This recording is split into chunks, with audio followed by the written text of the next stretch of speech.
Astaghfirullahaladzim, astaghfirullahaladzim, astaghfirullahaladzim, alladzi la ilaha illa huwal hayyul qayyum wa atubu ilaih.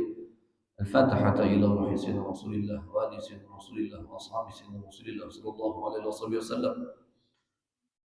Usul ila rusul imam muhajir Allah ibn Isa usulihim wa farihim wa muhibbihim muntasibi ilaihim summa ila rusul imam Syekh Muhammad Rashid bin Abdullah Al-Badri Syekh Muhammad Zaini Abdul Ghani جميع مشايخنا أن الله تغشاهم بالرحمة والمغفرة ويعين علينا من بركاتهم وأسرارهم وأنوارهم وعلومهم وأن نفحاتهم في الدين والدنيا والآخرة على هذه النية وعلى كل نية صالحة إلى حضرة النبي صلى الله عليه وآله وصحبه وسلم.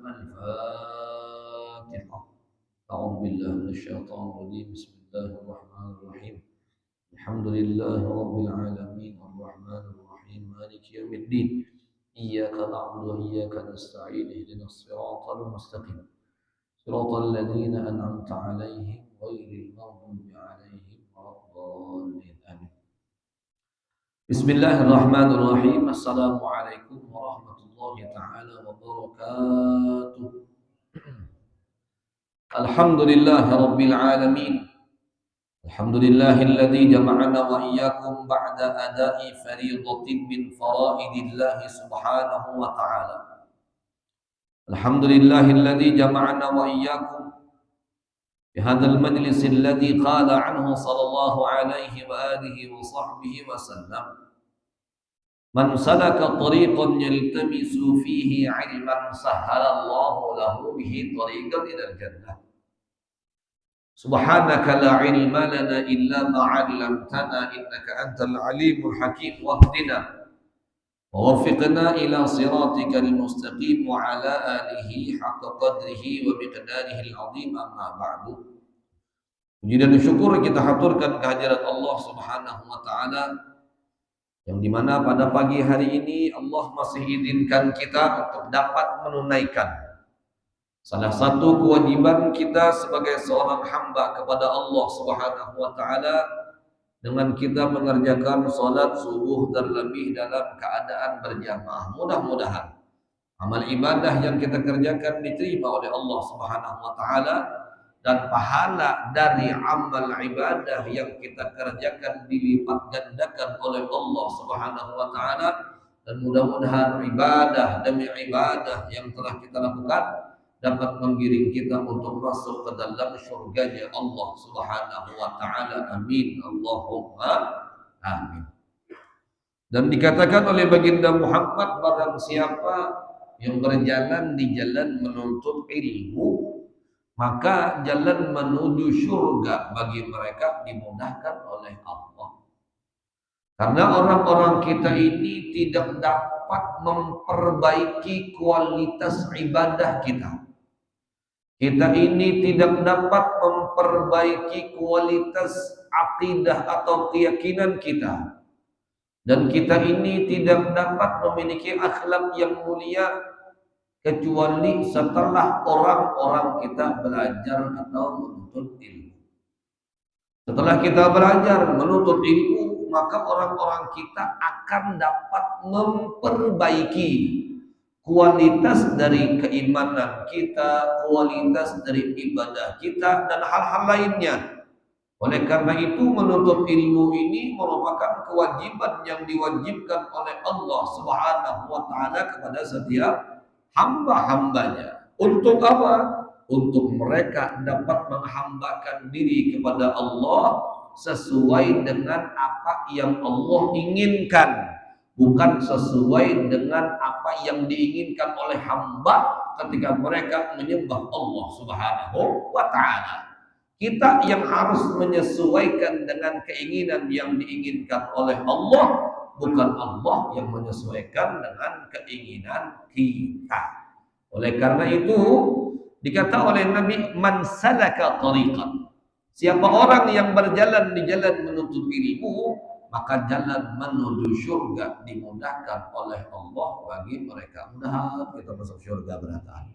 Amin, Allahumma amin. Di pertemuan-pertemuan sebelumnya kita membahas mengenai tentang beberapa hal. Yang pertama, di majelis pertama kita di dalam bulan Ramadan semalam, kita membahas mengenai tentang beberapa amaliyah dan pekerjaan yang telah kita kerjakan dari sebelum subuh, kemudian apa yang kita baca setelah sholat subuh. Itu merupakan kumpulan dari hadis-hadis baginda Muhammad yang begitu banyak yang telah kita kupas. Kemudian di pertemuan yang kedua, orang-orang kita membahas beberapa perkara yang dikatakan oleh Sayyidil Imam Habib Abu Bakar ibn Ali al-Masyhur, seorang hamba itu minimal di dalam setiap harinya melakukan 4 atau 5 perkara. Yang pertama, mereka harus pandai meluangkan waktu bermunajat, berdoa kepada Allah Subhanahu wa ta'ala. Supaya apa?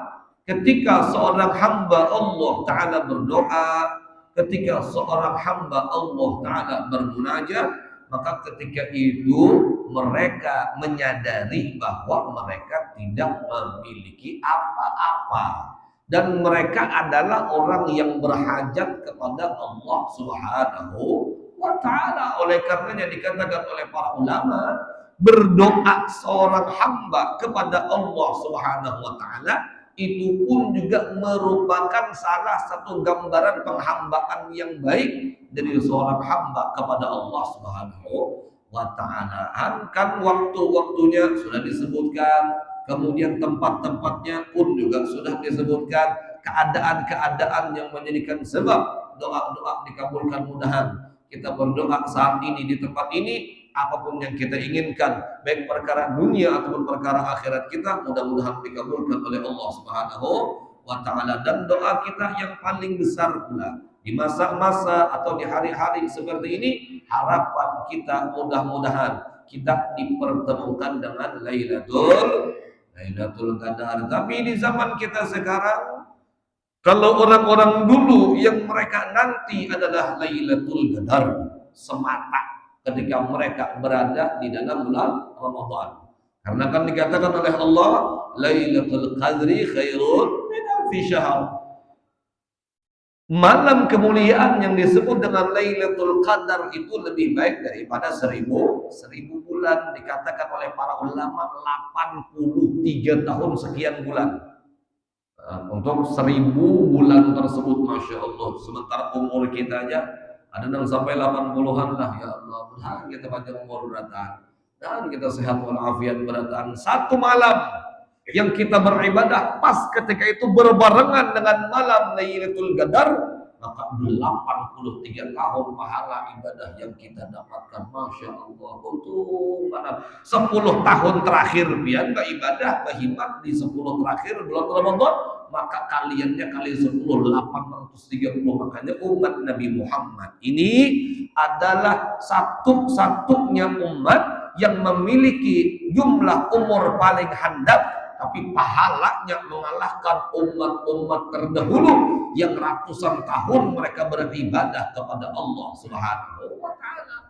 Umat Nabi Muhammad ibadahnya, umurnya handap-handap. Bahkan dikatakan sendiri oleh Nabi, baina sittin wa sab'in, antara 60 lawan 70. Tapi antara 60 lawan 70 umatnya Nabi Muhammad ini, pahala dari ibadah yang mereka lakukan berlipat-lipat ganda. Terlebih khusus ibadah puasa. Puasa ini ujar Allah, fahwali wa ana ajizibih. Pahala puasa tidak dapat dibilang berapa jumlahnya. Karena ujar Allah, pahala puasa itu untuk aku dan aku nanti yang akan membalasnya, kata Allah Subhanahu wa ta'ala. Makanya disebutkan oleh Nabi 2 kegembiraan bagi seorang hamba yang berpuasa. Yang pertama, gembira ketika berbuka. Yang kedua, gembira ketika bertemu dengan Allah Subhanahu wa ta'ala. Nah, kita kawat terus puasa. Amin Allahumma amin. Masya Allah. Jadi orang dulu kan yang mereka nanti adalah Lailatul Qadar. Tapi umat saat ini, umat akhir zaman, yang mereka tunggu saat ini bukan Lailatul Qadar, tapi yang dihadiri apa? THR. Yang paling dihadangi THR. Ya Allah, dan sugih berkah. Jadi dikatakan oleh para ulama kita ridwanullah ta'ala alaihim, orang-orang kita ini harus pandai di dalam membagi waktu kita. Yang pertama kita gunakan untuk bermunajat, berdoa, memohon, meminta kepada Allah Subhanahu wa taala baik perkara dunia ataupun perkara akhirat. Kemudian yang kedua, orang-orang kita ini harus pandai di dalam meluangkan waktu kita untuk selalu zikir kepada Allah Subhanahu wa taala. Ingat kepada Allah Subhanahu wa taala. Makanya diajarkan selalu oleh para ulama ada 4 waktu yang disebut dengan 4 waktu akhirat yang sudah juga kita sebutkan. Yang pertama qubailal fajr, sebelum subuh. Yang kedua ma bainal fajri ilal isyraq, antara subuh sampai isyraq. Yang ketiga qubailal maghrib, sebelum maghrib. Yang keempat ma bainal maghribi wal isya, antara maghrib dengan isya. Itu disebut oleh para ulama dengan waktu-waktu akhirat. Maka oleh karenanya minimal kita memanfaatkan waktu-waktu akhirat kita tersebut dengan melakukan kebaikan ibadah, terlebih khusus zikir kepada Allah Subhanahu wa taala. Di bulan Ramadan orang kita kawat. Sebelum subuh kawat, alhamdulillah. Karena bersahur. Nah, yang kedua, antara subuh lewat isyraq, alhamdulillah dia pulang kawat. Alhamdulillah. Yang ketiga, qubailal maghrib, sebelum maghrib, dan alhamdulillah juga sebelum maghrib ini orang kita duduk menghadapi buka puasa, berzikir, bacaan dan lain sebagainya. Nah, 3 waktu sudah. Yang keempat ma bainal maghribi wal isya, antara maghrib dengan isya. Ya minimal orang-orang kita kalau di luar Ramadan kan ada pengajian maghrib isya. Kalau kita hidupkan maghrib isya dengan aktivitas ibadah. Tapi kalau di bulan Ramadan, ya minimal kita manfaatkan setelah salat maghrib, berzikir, berwirid, kemudian mengerjakan salat-salat ba'diyahnya. Mudah-mudahan orang-orang kita terus diberikan kesempatan oleh Allah untuk dapat melakukan kebaikan-kebaikan, ibadah demi ibadah kepada Allah Subhanahu wa taala tersebut. Jadi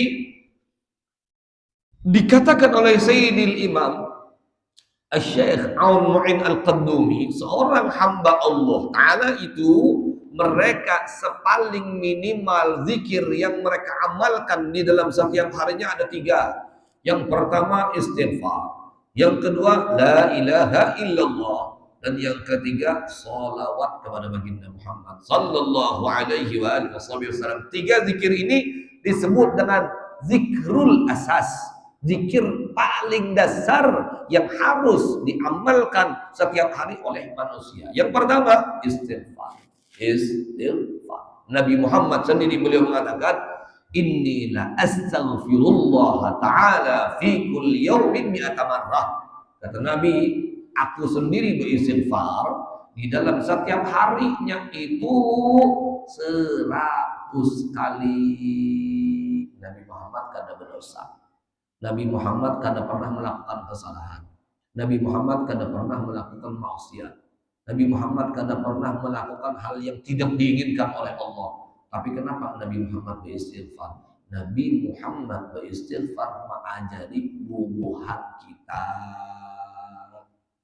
Kita yang matanya melakukan maksiat, kita yang telinganya melakukan maksiat, kita yang mulutnya melakukan maksiat, kita yang tangannya melakukan maksiat, kita yang pikirannya melakukan maksiat, kita yang geretek hatinya melakukan maksiat, kita yang tangan dan kakinya melakukan maksiat. La ilaha illallah. Yang memerlukan istighfar adalah orang-orang kita. Siapa yang mengajarkan? Nabi Muhammad sallallahu alaihi wasallam. Orang yang tidak memiliki dosa saja seperti baginda Muhammad beristighfar, apalagi orang yang banyak dosa dan kayak bubuhan kita. Minimal 100 kata para ulama. Pagi ke sore kata serah biar, terserah kita. Dan ada satu jenis istighfar yang sangat istimewa yang dikatakan oleh baginda Muhammad sallallahu alaihi wasallam bahwa man qalaha minal lail, siapa yang mengatakannya di awal malam, famata, kemudian dia wafat, qabla an yusbiha, membaca di awal malam, meninggal dunia sebelum tiba waktu subuh, sekali dia membaca sayyidul istighfar, maka kata baginda Muhammad, fahuwa min ahlil jannah. Maka dia termasuk orang ahli surga. Ya Allah. Ini siapa yang mengatakan nih?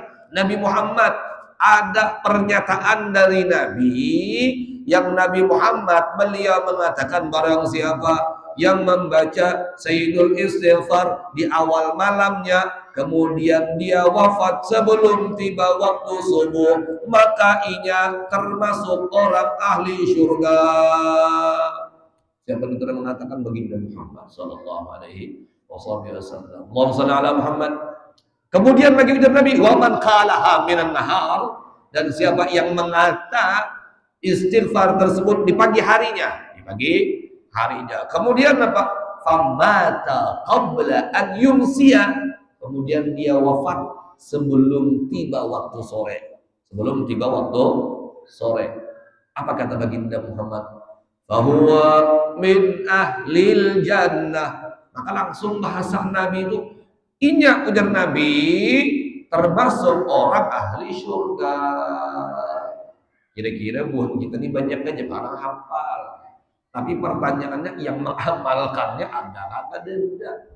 Hafal banyak, orang kita yang banyak hafalan banyak, orang-orang yang kita tahu secara teori banyak, tapi prakteknya itu yang kita perlukan. Buah daripada ilmu al-amal, buah daripada ilmu yang kita tuntut, yaitu kita mengamalkan dengan apa yang kita ketahui. Apa itu? Sayyidul Istighfar, Allahumma anta rabbi la ilaha illa anta khalaqtani wa ana abduka wa ana ala ahdika wa wa'dika mastata'tu a'udzu bika min syarri ma sana'tu abu'u laka bi ni'matika 'alayya wa abu'u bi dhanbi faghfir li fa innahu la yaghfiru dzunuba illa anta. Sekali dia ada bacanya, pagi sekali, malam sekali, lebih pada sekali, bagus lagi.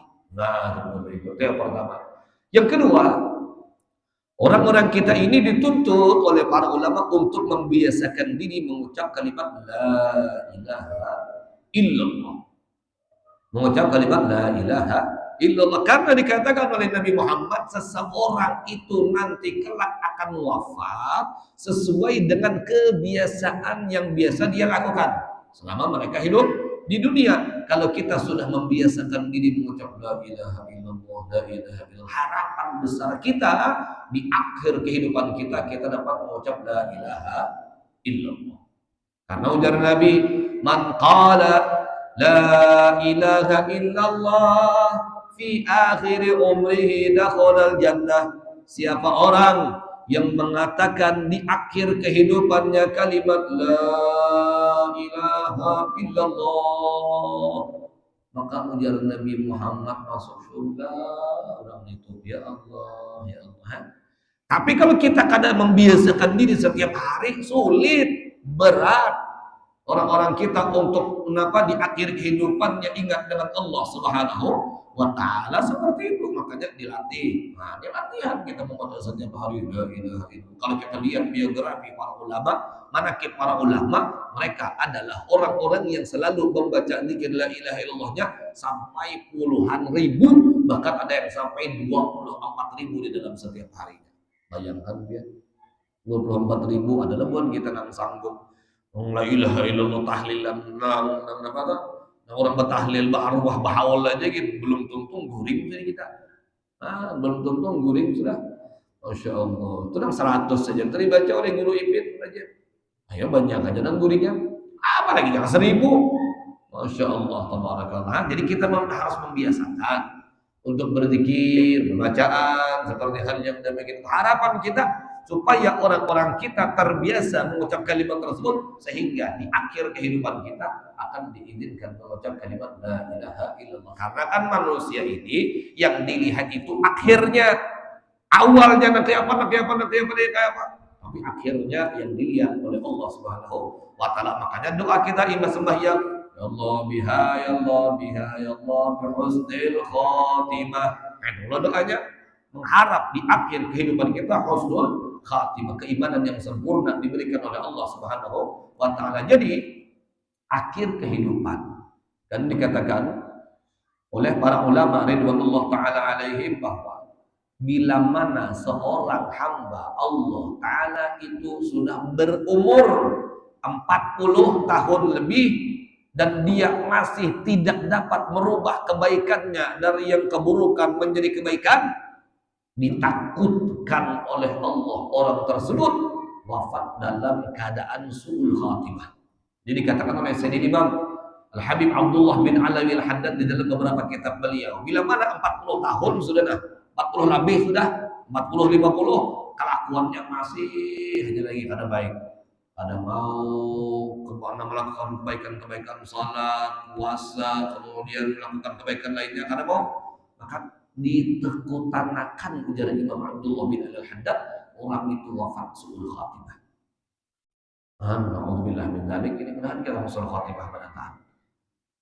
Dan bila mana ujar Imam Abdullah bin Al-Haddad, seseorang tersebut dapat merubah kebiasaannya dari kebiasaan yang buruk dulu, ya Allah, sebelum umur 40, Masya Allah, gawian bilang kayak hantu, gawian kayak hantu, tapi setelah umur 40 ke atas, berubah, berusaha menjadi baik, sadar sudah.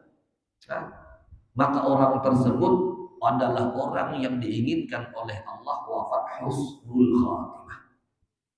Tapi ada juga orang yang ujar Nabi Muhammad, ma bainahu wa bainal jannati illa fira'. Antara inyak lawan surga padahal tinggal sejengkal aja lagi. Ini orang adalah orang yang mengamalkan ibadah orang-orang ahli surga. Tapi kalau sudah takdir yang menentukan orang itu adalah orang ahli neraka, di akhir kehidupannya dibuat oleh Allah untuk melakukan perbuatan yang dimurkai oleh Allah sehingga masuk api neraka. La ilaha illallah.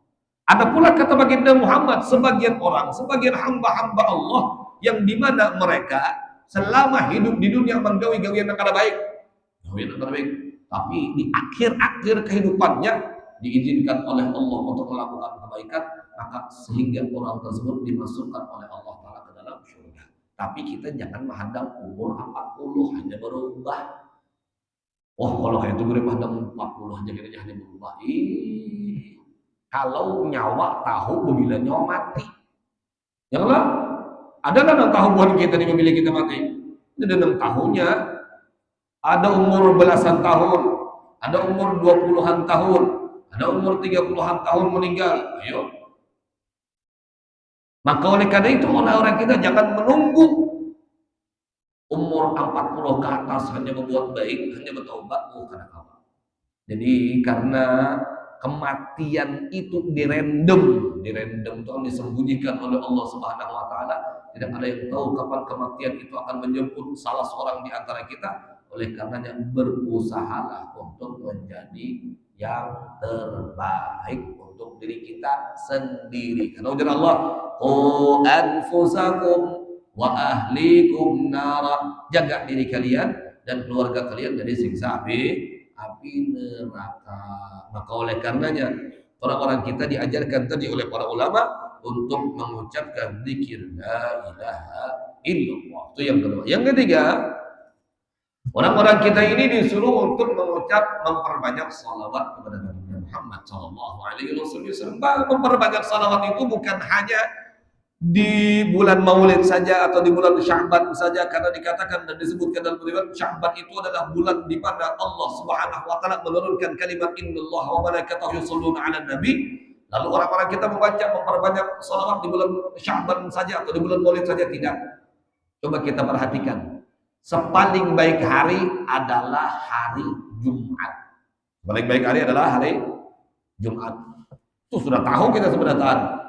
Dan di hari Jumat ada salah satu amalan yang sangat dianjurkan oleh Nabi, yaitu memperbanyak sholawat.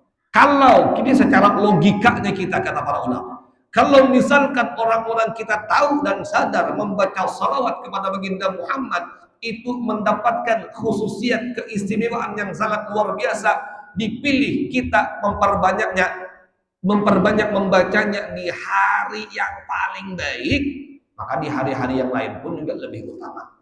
Seperti itu mafhumnya, seperti itu cara kita memahaminya. Di hari Jumat hari terbaik, berarti kan ini amalannya harus amalan yang terbaik juga. Harus amalan yang hebat juga, amalannya yang bagus juga. Apa kata baginda Muhammad? Adziru minas salati alayya fil lailatil gharra wal yawmil azhar. Perbanyak kata baginda Muhammad salawat kepadaku malam Jumat dan di hari Jumat. Malam Jumat dan di hari Jumat. Oh, berarti kata para ulama, sepaling baik hari saja orang kita disuruh banyak bersalawat, terlebih lagi di hari-hari yang lain pun juga orang kita dituntut dan disuruh untuk memperbanyak salawat kepada baginda Muhammad. Ya minimal seperti yang dikatakan oleh para ulama kita tadi itu 100 istighfar, 100 la ilaha illallah, 100 salawat kepada baginda Muhammad. Ini paling dasar bagi orang-orang kita. Kalau orang-orang bertarekatnya banyak lagi, istighfarnya sekian, Pak la ilaha illallahnya sekian, salawatnya sekian, dan zikir-zikir yang lainnya sekian. Itu orang-orang ahli tarekat. Ada orang kita, orang awam ini minimal 3 hari. Minimal 3 zikir ini. Di samping itu, zikir-zikir yang lain yang telah diajarkan oleh para ulama kita untuk kita membacanya ketika subuh, siang, ataupun sore, ataupun malam seperti itu kan. Karena yang namanya zikir itu macam-macam. Rupanya macam-macam disampaikan oleh baginda Muhammad. Setiap zikir memiliki khususiat tertentu. Dan seperti itu yang kedua. Yang ketiga, yang diajarkan oleh Sayyidil Imam Al-Habib Abu Bakar Ibn Ali Al-Masyhur, orang-orang kita harus pandai di dalam setiap harinya kita ini mengintrospeksi diri kita. Dikatakan oleh Sayyidina Umar Ibn Al-Khattab radhiyallahu taala anhu warda, hasibu anfusakum qabla an tuhasabu. Kita ini disuruh mengintrospeksi diri kita sebelum nanti semua amal kita ini dievaluasi oleh diperiksa oleh para malaikat Allah Subhanahu wa taala. Jadi kita introspeksi diri kita dulu. Kita perbaiki dulu, kita adakan evaluasi dulu untuk diri kita sendiri. Supaya apa? Ketika kita menghadap Allah Subhanahu wa taala sudah dalam keadaan terbaiknya kita. Seperti itu.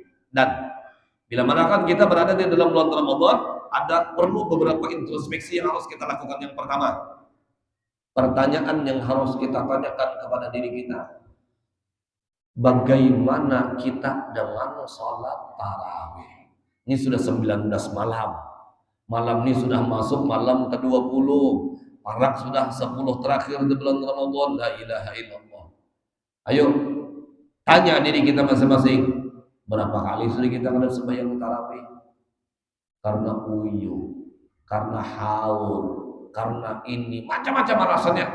Padahal ujar para ulama dan disebutkan di dalam kitab-kitab para ulama, aqallu rak'atin arka'aha al-'abdu fi salati tarawih. Sepaling sedikit rakaat yang dilakukan oleh orang yang salat tarawih di dalam bulan Ramadan itu 2 rakaat. Sepaling minimal 2 rakaat. Kira-kira 2 rakaat itu ada pada kau menggawi lah. Umat lalu pada kita. Salat tarawih ini kan hanya dapat dilakukan di bulan Ramadan. Berarti ada khususiat dari salat tarawih. Apa khususiatnya? Ujar Nabi. Nabi mengatakan, man qama Ramadana imanan wa ihtisaban ghufira lahu ma taqaddama min dhanbi. Siapa orang yang mendirikan malam-malam bulan Ramadannya dengan tarawih, maka dosa-dosa yang terdahulu diampuni oleh Allah. Tarawih, yang minimal tarawih berapa? 2 rakaat. Haur benar guruai, yang kata 2 rakaat mun kada kawak juga ya Allah. 2 rakaat mun kawak 4, 8, 10, 12, 20 alhamdulillah. Ulun karena kau ada berjamaah, menggawi sorangan boleh tak? Boleh. Maka sudah betul disampaikan ada salat-salat sunnah yang dianjurkan sendiri-sendiri. Ada pula salat-salat sunnah yang dianjurkan berjamaah. Ketika salat sunnah itu dianjurkan berjamaah, maka boleh juga dilakukan sendiri-sendiri atau masing-masing. Kada berjamaah kita, kada tagawi berjamaah, gawi seronganan. Salat tarawihnya, salat witirnya, salat-salat yang lainnya, gawi seronganan. Masya Allah, gawi seronganan kalau kada kau berjamaah. Ngapa ngurut surahnya kau surah nak kau ngurut kada hafal, kada Allah aku mutakasur nah. Wah, inna anzalna pulang nah, sesuai dulu cegah. pian membaca surah andalan. Nah, surah andalan kan kuliah lawan 20 rakaat guru nitu aja belum baca boleh kah? Boleh. Ada datang menangiti guru siapa nama menangiti pian membaca itu. Anak pian qul Allah bagi dua gitu ada apa-apa. Qul huwallahu ahad Allahu samad Allahu akbar. Qul Allah bagi dua ini terlalu engken juga manusia. Boleh. Hendak siratal ladzina an'amta 'alaihim ghairil maghdubi 'alaihim waladdallin. Amin. Allahu akbar. Langsung rukuk. Ada apa-apa juga? Boleh gitu. Kan serah pian aja yang penting tagawi. Intinya itu tagawi. Karena kau berjamaah gawi seronganan. Nah, seperti itu. Ini jangan apalagi 10 terakhir bulan Ramadan ya Allah rugi benar rugi. Kalau orang-orang kita sampai kada tagawi rugi benar. Makanya ya kalau kada kau berjamaah di masjid dilanggar di mushola gawi seronganan di rumah kan seperti itu. Ah ngalih kula kada bisa. Kenapa nya kada bisa berdoa serah pian. Hendak doa kadang pian baca ya Allah dah belum dapat laki. Nah itu doanya kada apa-apa. Ya lembu. Muslim tarawih doanya minta anak lelaki. Masya Allah. Karena apa? Boleh aja lah. Boleh. Terserah dia. Ngarang doa itu kan umum. Kan para ulama itu hanya sekedar mengaturkan sedemikian rupa yang terbaik yang dipilihkan oleh para ulama-ulama kita. Nah, kalau ada doa ini itu yang diaturkan oleh para ulama. Ridwanullah ta'ala alaihim. Ada beberapa doa yang dianjurkan oleh Nabi, tapi kebanyakannya dianjurkan oleh, dia dapat disusunkan, diaturkan oleh para ulama. Itu introspeksi kita yang pertama. Bagaimana kita dengan tarawih? Yang kedua, bagaimana orang-orang kita dengan Al-Quran di bulan Ramadan? Itu perlu kita introspeksi. Sudah 19 malam bulan Ramadan. Kalau nama ngajinya sudah juz 19, alhamdulillah. Berarti sehari sejus. Nah seperti itu. Kalau nang belum juga ulun guru kada kawa banyak barang asal ada berapa pian kawa baca. Jangan sampai kada terbaca. Masya Allah jangan sampai kada terbaca karena itu pedoman kita kan. Pedoman kita ulun guru karena tapi hawas lagi sudah mata baca dari apa yang ada di dalam otak pian. Surah-surah pendek gak ada apa-apa silahkan diulang-ulangi surah-surah pendek gak ada apa-apa gak ada apa-apa. Makanya dulu tuh pernah sudah kita sebutkan ada beberapa surah yang perlu orang-orang kita untuk kita baca seperti itu. Jadi baca karena setiap surah pendek yang kita baca pun Al-Quran itu hitungannya. Sekalipun kita kadang membaca jus kita hanya kenapa mata kabur dari mata kaur tapi kau melihat lagi. Makanya kita membaca kenapa dari apa yang ada di dalam hafalan kita saja. Nah seperti itu. Kita baca kalau Allah ya kalau Allah Al-Quran. Sama halnya orang yang memperbanyak membaca itu pun dia memperbanyak membaca Al-Quran. Ada bedanya. Tapi kan bedanya ini orang menghafalkan, ini orang mengulang-ulangi itu aja. Tapi dari segi pahala pun juga sama-sama mendapat pahala membaca Al-Quran. Bahkan semalam kami ketika kami belajar lawan santri-santri kami mengenai tentang fadailu suwar wa ayatil Qur'aniyah, fadilah atau keistimewaan surah-surah dan ayat-ayat tertentu. Di antaranya dikatakan inna likulli syai'in qalbah.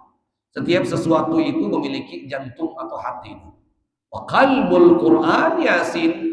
Jantungnya Al-Quran adalah surah Yasin. Waman qara'a Yasin, dan barang siapa yang membaca surah Yasin dengan satu kali dia membaca sama halnya ia mengkhatamkan 10 marrat 10 kali Al-Quran. Makanya orang bahari itu Yasin itu kadang ketinggalan. Janganlah. Masya Allah kalau bubuhan kita wah ini HP dan kadang ketinggalan HP kemana-mana jadi belum itu orang bahari Yasin hari-hari itu ada Yasin pagi ke sore ke Masya Allah orang bahari itu 3 surah ini kadang ketinggalan Yasin Waqiah Laban Tabarak. Nah Setelah diteliti, ternyata 3 surah ini dasar memiliki peran yang penting bagi orang-orang kita untuk kita baca setiap harinya. Yasin, yang membaca pagi hari dosa malam semalaman itu diampuni oleh Allah. Yang membaca di malam hari dosa selama siang diampuni oleh Allah. Seperti itu. Yang membaca Yasin kemudian dia mendapatkan kelipatan ganda seperti 10 kali menghatamkan Al-Quran. Masya Allah. Kemudian surah Al-Waqi'ah, barang siapa kata Nabi Muhammad melazimkan membaca surah Al-Waqi'ah, maka orang tersebut tidak bakalan mendapatkan kefakiran. Ada bakalan fakir. Man lazamal waqi'ah lam tusibhu faqah, kata Nabi. Siapa orang yang selalu membaca surah Al-Waqi'ah, maka dia ada bakalan fakir. Ulama kita kan terbagi 2, ada yang bacanya subuh, ada yang bacanya asar. Kalau kami di Hadramaut setelah asar itu membaca surah Al-Waqi'ah. Karena di 2 waktu ini dasar waktu pembagian al-arzaq al-hissiyah, rezeki-rezeki secara hissi. Kenapa? Karena di 2 waktu ini, waktu subuh ini nah, malaikat siang turunan untuk begawi selama siang. Malaikat malam di waktu subuh, di pas subuh naikkan. Jadi gantiannya malaikat malam naik, malaikat subuh, malaikat siang turunan.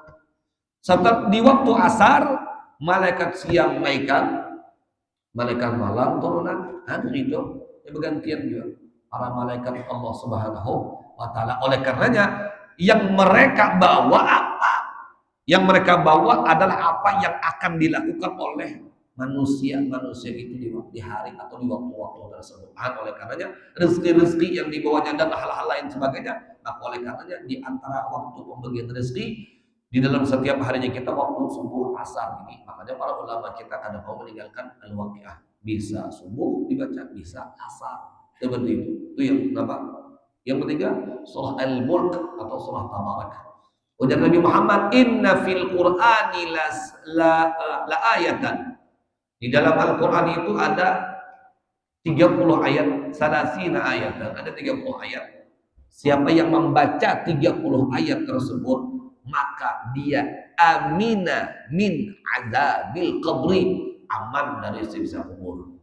Aman dari siksa kubur. Nah, pada Al-Mulk atau surah Tabarak, tabarakalladzi biyadihil mulk wa huwa ala kulli syai'in qadir. Membacanya Bang, paling bagus itu sebelum guring. Paling bagus sebelum guring. Atau para ulama kita setelah sholat isya atau setelah sholat maghrib. Makanya kalau kami, lawan santri-santri kami itu seperti itu. Yasin subuh, Waqi'ah itu setelah asar, kemudian surah Al-Mulk atau Tabarak itu setelah sholat isya. Tapi kalau di dalam bulan Ramadan setelah sholat maghrib. Dan seperti itu. Jadi terbaca 3 surah ini. Ini amalan orang bahari. Muhammad sini kada hafal lawan nas hadis yang ulun sampaikan tadi, kada hafal. Tapi secara pengamalan mereka luar biasa. Seperti itu, masya Allah. Atau orang-orang bahari. Makanya kayak orang-orang kita ini perlu mempelajari apa yang telah mereka lakukan di dalam keseharian mereka. Seperti itu. Minimal mana surah-surah yang sudah biasa familiar orang-orang kita membacanya, orang-orang kita mengamalkannya, itu barang setiap hari dan kita amalkan, jangan kada lalu membaca. Maka kita mengatakan Quran itu pedoman kita, Quran itu imam kita, Quran itu, masya Allah. Tapi masih ada orang di antara kita yang kada bisa membaca Quran. Kita lalu harapnya. Masya Allah. Kita umat Muslim jangan sampai kita kada bisa membaca Quran. Kalau kada bisa juga belajar. Guru-guru tuha sudah guru aja, kada apa-apa. Orang para pada hulun ada sidin sorwonon nama kisah ulun guru pas umur 50 tahun hanya mulai belajar Iqra. Umur 50 tahun orang kita ini kan terkadang mun disuruh belajar umur tua guru kata di pemahaman lagi sudah menyerah dulu, ngaku lemah dulu, coba mau belajar insya Allah bisa aja. 50 tahun ulun hanya mulai start belajar Iqra di sini. Bertahun-tahun ulun belajar sampai akhirnya alhamdulillah tawa ulun bisa baca Al-Quran. Kada laju mana juga tapi bisa alhamdulillah. Asal ada kemauannya. Dan keibuan pian ini masya Allah. Terkadang orang-orang tua itu mengatakan pasti ini, sudah abah lawan mama, kayak bisa mengaji, pian barang anak bisa mengaji. Nah gitu tak. Iyalah di tengah masyarakat kita paling rancak sudah kita mendengar kayak itu. Sudah abah mama kada bisa mengaji, ikam barang anak bisa. Kenapa kuitannya menyerah dulu deh. Masya Allah belajar juga. Sopan lawan anak, sopan lawan cucu, terbisa anak, terbisa cucu, ada apa-apa. Asal mau belajar, kia guru peripat, yang guru ipin, guru mah berduaan. Asal jangan nang bebinian namanya guru peripat, guru ipin, aku tapi melajari ulun berduaan ya. Nah ini bahaya nih guru ipin ini. Kalau nang belajari bebinian nih, kalau kena hilap mana sini. Karena ini banyak sudah kasus nah, kan guru-guru nang kena katai pintar nah, guru nang lengok aja. Masya Allah, tabarakallah, la ilaha illallah. Sampai ke Kalimantan Selatan juga sudah sebagian. Ya Allah, makanya kita ini harus berusaha menghindari. Kalau kawat kita hindari itu seperti itu. La ilaha illallah, bahaya mana ini ada kawat. Masya Allah, ada nafsu itu, syaitan itu merajalela sudah. Masya Allah, tuan guru hanya kena juga. Tuan guru nih tak. Masya Allah. Sama kalau rame dulu tuh sebelum bulan puasa semalam tuh berita-beritanya, masya Allah di mana-mana. Ada guru pramuka ya juga, guru macam-macam aja deh. Ya Allah, mudah-mudahan kita terjaga dari fitnah-fitnahnya Allah Subhanahu Wa Taala. Jadi orang kita harus menjadikan waktu kita, meluangkan waktu kita untuk introspeksi diri kita di bulan Ramadan ini, membaca Al-Quran jangan sampai kalah. Yang ketiga, orang kita harus berusaha untuk membukakan orang berpuasa. Makanya kalau ujar Nabi, kata kawa sampai menganjangkan orang minimal kata baginda Muhammad, walau bijur'ati ma, seteguk airnya, termasuk membukakan puasa. Satu suapan dari makanan yang pian berikan dimakan oleh orang untuk berbuka puasa, termasuk membukakan puasa. Apalagi sampai mau olah jamaah itu meriga, masya Allah. Itu luar biasa kadang-kadangnya. Setanggup banyu aja membukakan puasa namanya. Satu suap makanan aja membukakan puasa juga karenanya. Maka oleh karena itu kadang ada istilah kata, kalau sanggup aja. Anu di masjid sekian juta, sekian ratus ribu kada sanggup udah bisa mampu kita. Kada kalau orang banyak barang nang hingga rumah kita, tetangga kita, orang-orang sekitar kita itu barang kada kawan yang setiap hari harus ada di dalam. Ini kan sudah 18 hari nah kita berpuasa. Sudah 18 hari kita berpuasa, sudah berapa orang yang kita bukakan puasa? Seperti itu. Itu harus ada pertanyaan seperti itu. Karena ujar Nabi, man fattara sha'ima kana lahu mithlu ajrihi min ghairi an yantanqisa min ajri sha'imi syai'a. Misal, ujar Nabi Muhammad, bila mana ada orang yang membukakan puasa. Kemudian apa? Dan orang yang dibukakan puasa tersebut pahalanya kada berkurang sedikit juga pun kada berkurang. Contoh, kakak Muhammad mantari ulun wong Solo. Tapi 18 hari ini karena bang lagi kakak Muhammad mantari. Begaya aja kakak Muhammad tadi. Tapi membujuran alhamdulillah. Misal, sidin mantari pada ulun wong Solo. Buka puasa ulun lawan apa nang sidin beri tadi, maka sidin mendapatkan pahala yang ulun dapat di hari itu. Pahala yang ulun dapat didapatkan oleh sidin. Semua pahala pian pangguru berkurang lah, sedikit pun kada berkurang. Sidin pahalanya makin banyak nang sidin bukakan, maka makin banyak pula pahala nang beliau dapatkan. Masya Allah, membukakan umurnya, tapi nang makan 250 orang manusianya, membukakan makanan itu, masya Allah. Ini pahala istimewa hanya ada di dalam bulan Ramadan. Di luar bulan Ramadan pun sah. Kenapa mendapatkan pahala seperti itu juga? Tapi kalau di dalam bulan Ramadan, al-a'mal mudha'afah, pahala berlipat-lipat ganda. Makanya kan dulu pernah ulun kisahkan sudah. Kalau di Mekah, di Madinah itu mereka ada batasannya. Dari tihang 1 ke tihang 2, keluarga si Ano nang menjaganya, nang bertanggung jawab. Dari tihang 2 ke tihang 3, keluarga si Ano nang tanggung jawab. Dari tihang 3 ke tihang 4, itu kalau di sana itu di Mekah Madinah itu seperti itu. Makanya pian menunya itu lain-lain. Jangan pian kira menunya semasjidan itu sama, ada lain-lain. Makanya ulun dulu tuh waktu tulak umroh, waktu masih santri, tulak umroh. Jadi mencari nang nyaman. Karena kita santri ini, liur santri ini kan tahu ya mencari nang nyaman. Yang biasa-biasa itu sudah ada rancak aja mencari tempat nyaman. Pas pernah sekali duduk di tempat yang dimana di tempat tersebut di dalam bingkisannya itu ada duit real Yamannya. 100 real dalamnya. Himungnya sudah buka puasa, ada duitnya pulang 100 real. 100 real itu zaman kita ini 400.000. Seberataan itu ada di dalam buku saja. Masya Allah. Tapi ini ada tiang-tiang tertentu. Jadi tak lawan hari-hari tertentu yang seperti itu. Kadang setiap hari kada. Tapi ada. La ilaha illallah dari kita. Tanggung jawab dari tiang anu ke tiang anu si anu, tiang anu. Oh, jadi makanya menu buka puasanya lain-lain. Dan itu berlaku bukan hanya di dalam bulan Ramadan. Mekah Madinah tuh Senin Kamis pun banyak yang membukakan puasa seperti itu. Dapat orang Indonesia puasa kada puasa anu buka juga di situ. Yang Senin Kamis, nah kalau bulan puasanya teh puasaan berataan. Masya Allah, jadi seperti itu.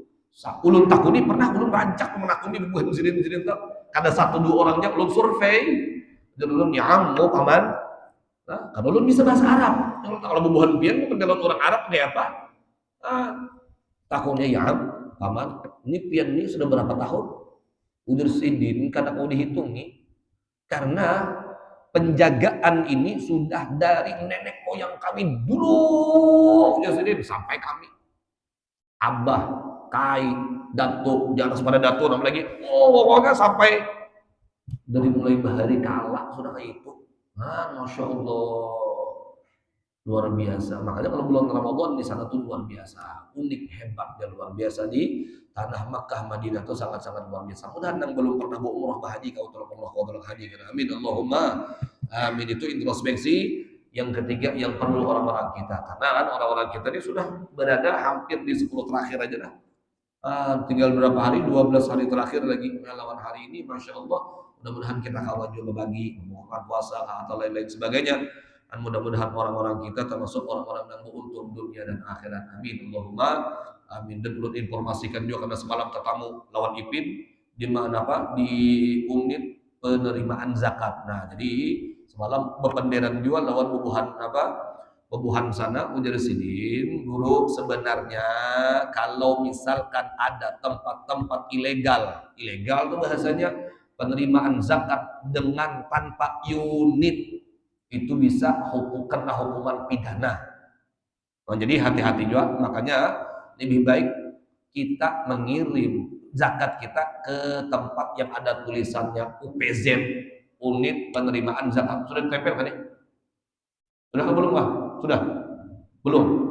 Sudah dibuka ada? Nah, sudah ada di spanduknya sudah ada. Karena harus ke bubuhan sini Pak. Karena apa?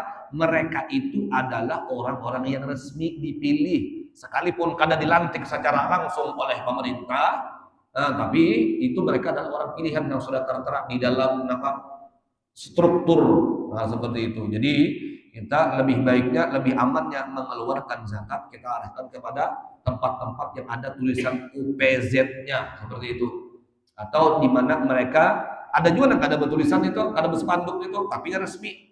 Karena kehabisan, karena pemerintah kita ada keterbatasan 130 saja semalam menyiapkan 130 spanduk itu. Ada juga yang ada berspanduk ada, tapi resmi. Tapi ya, kita usahakan takuni dulu. Makanya pernah dulu tuh kejadian-kejadian di beberapa tempat mereka menerimakan zakat ada salah satu LSM, lembaga LSM teman-teman.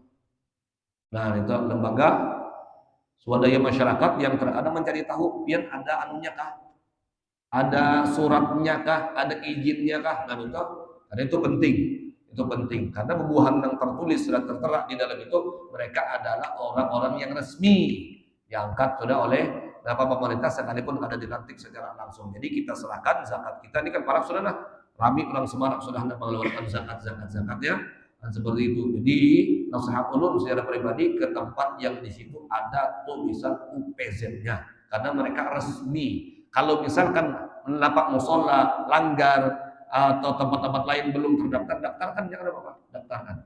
Dan supaya bubuhan pian resmi gitu nah. Kalau ada resmi dari pemerintah kena kesian bubuhan pian kemakan hak kurang.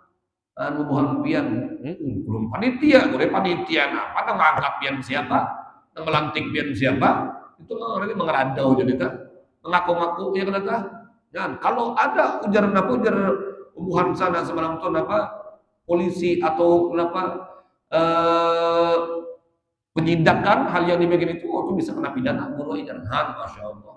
Oleh karena itu kita perlu mengarahkan ke tempat-tempat yang sesuai seperti apa yang ditentukan oleh pemerintah kita. Seperti itu. Nah, dan harta ponakan silahkan tak gunakan. Nah, bertanya 1-2 pertanyaan. Karena ini jam 4, jam 6.40 sudah. Kenapa pun? Oke. Oke.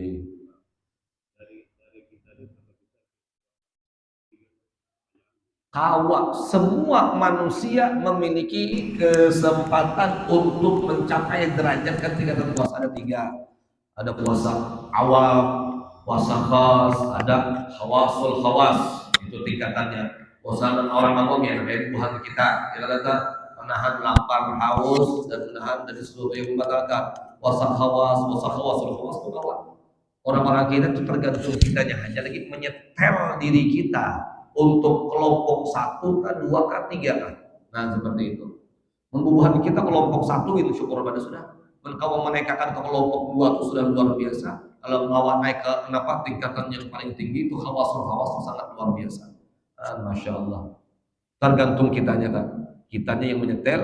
Artinya kan orang yang khawasul khawas, dia menjaga seluruh anggota tubuhnya dari sesuatu yang membatalkan puasa, dan dia menjaga seluruh anggota tubuhnya dari sesuatu hal yang menghilangkan nilai pahala puasa, dan dia mengerjakan seluruh anggota, mempergunakan seluruh anggota tubuhnya dengan mendekatkan diri kepada Allah, melakukan berbagai macam kebaikan. Seperti itu. Itu tingkatannya secara ringkas. Yang pertama adalah orang yang meninggalkan makan minum haus, meninggalkan makan minum atau meninggalkan hal yang membatalkan. Tingkatan yang kedua, orang yang meningkatkan dirinya untuk mencapai pahala, mendapatkan pahala dari Allah Subhanahu wa taala. Artinya dia meninggalkan sesuatu yang menjadikan sebab pahala puasa hilang. Yang ketiga, dia mengerjakan nomor 1, nomor 2, dan tambah lagi dia melakukan membaca Al-Quran, berzikir, melakukan aktivitas ibadah dengan semaksimal-maksimalnya, maka dia masuk dalam kelompok yang paling tinggi. Seperti itu ada Pak. Kawal, semua manusia kawal. Tidak ada yang ada kawal, tapi tinggal kemauan kita. Mau akan ada. Ada lagi? Bu, ibu-ibu belum dah sekalian mendengar suara ibu-ibu. Haji Mumur, mana Haji Mumur? Lalu parah Haji Mumur. Membuka tirai. Minta kon apa teh? Assalamualaikum.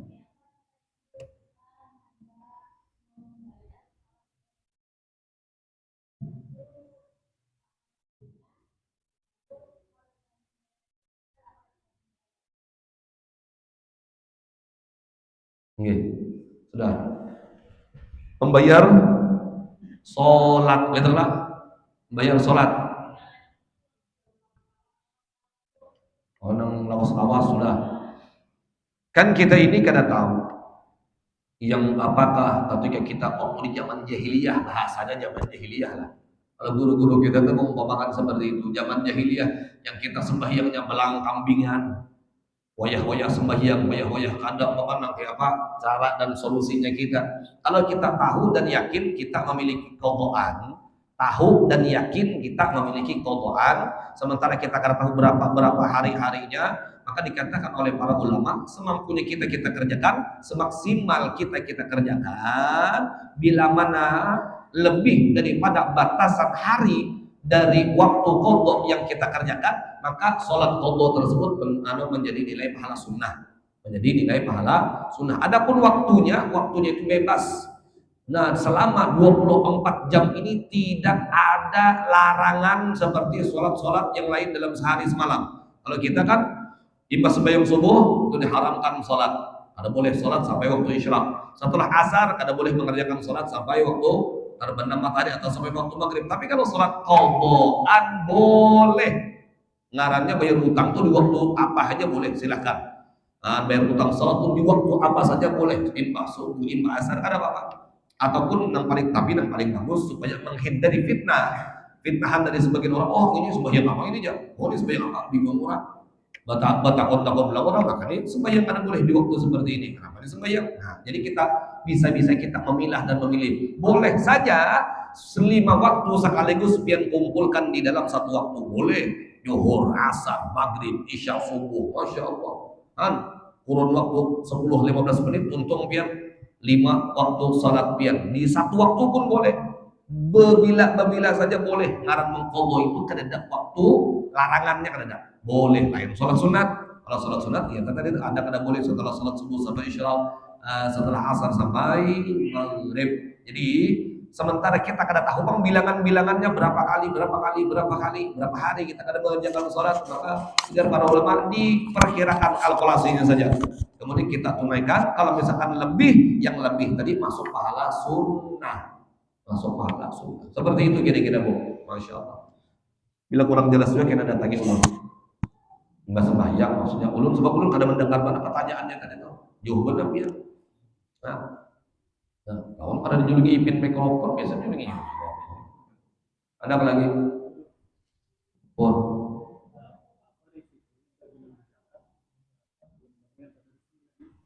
Apa resiko-resikonya kan? Kalau misalkan si penerima, bisa dikatakan penerima panitia dadakan dari itu, ketika ia menyerahkan, kalau diserahkan oleh si panitia ini kepada orang yang berhak, gugur kewajibannya. Tapi yang menjadi permasalahannya kalau tidak diserahkan kepada orang yang berhak, maka kewajiban zakatnya masih belum gugur. Kewajiban zakat misal ulun mengantar zakat ke tempat yang di tempat tersebut kenapa kada memiliki unit, kada resmi lah bahasanya. Kemudian kita antar, setelah kita antar maka bila mana bubuhan panitia itu mengantar kepada orang yang berhak, orang yang cocok aja menerima, yang pantas menerima, itu sampai sudah.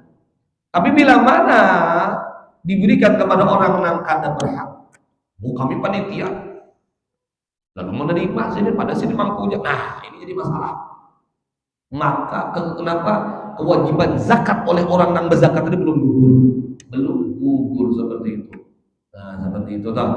Makanya kan kalau kita berhari itu ya Allah dikatakan berhari itu karena ada sosialisasinya. Jadi pulang kenapa celahnya dari pemerintahan kita pulang, makanya pemerintahnya harus ada terus sosialisasi.